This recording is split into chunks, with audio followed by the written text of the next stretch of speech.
Hey, Samurai here with some really cool old stock rock. Old stock rock, old stock rock.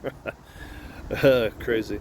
It's actually from a mine in Mexico, and they have run out of the source. The source of this rock is gone, and so this is some old stock that's remnants of that mine, and it's called Bird's Eye Rhyolite. So let's take a look.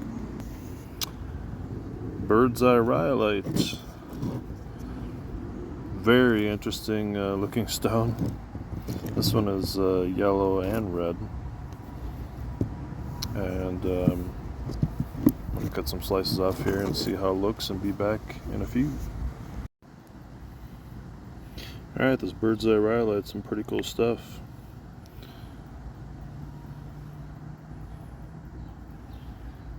That's the rough side.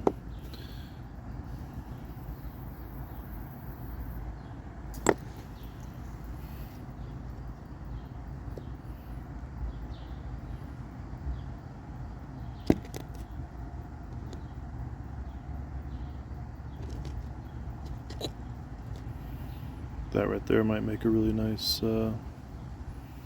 cab. Very interesting stuff.